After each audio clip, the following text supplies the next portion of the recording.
Whenever I think of Sweden, and I'm sure the majority of you will agree, Oh yeah? it's saunas, Eurovision and flat packing that pop into mind. Oh, yeah. Well, Thomas Alfredsson's 2008 Kiddie with Fangs flick, Let the Right One In, has the potential to become equally as synonymous with Swedishness as this blonde-haired, blue-eyed fjord in a log cabin. Gone are the days of expressionist creeping, hammy bellowing and adolescent pouting.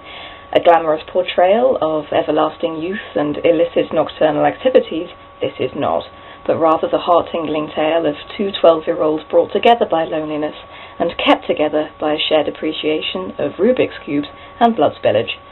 Meet Oscar, the story's protagonist. He likes to read, and as we all know, anyone who likes to read must automatically be awkward, quiet and easily victimized. Hey!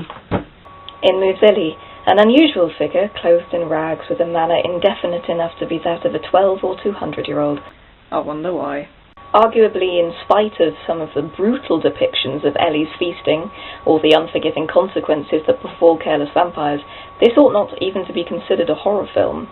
Some say it's too quiet, too subtle for the genre, that her actions are tragic rather than horrific. Well, I choose to disagree. Couldn't review it if I didn't.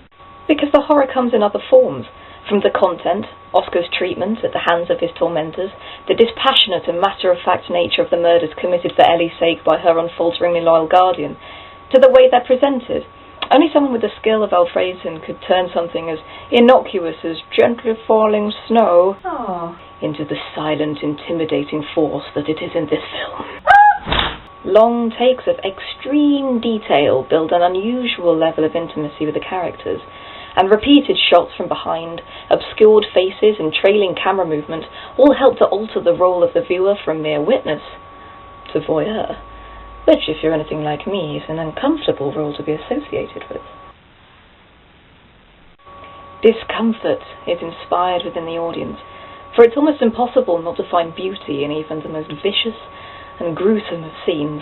The internal conflict suffered by the vampires is underplayed and sincere rather than deliberate and contrived, and the whole film is brought together with the muted, melancholic hues of blue and brown that allow Let the Right One In to transcend from being a mere piece of filmmaking to a work of art. This gets a +5 on the phonometer, sort of like an A at GCSE, but not as simple to achieve. This is a stylish approach to a well-baked genre. Lack of mind-altering originality and an unnecessary, misguided scene with CGI cats have stopped me from awarding it the highest mark that our reviewing scale has to offer.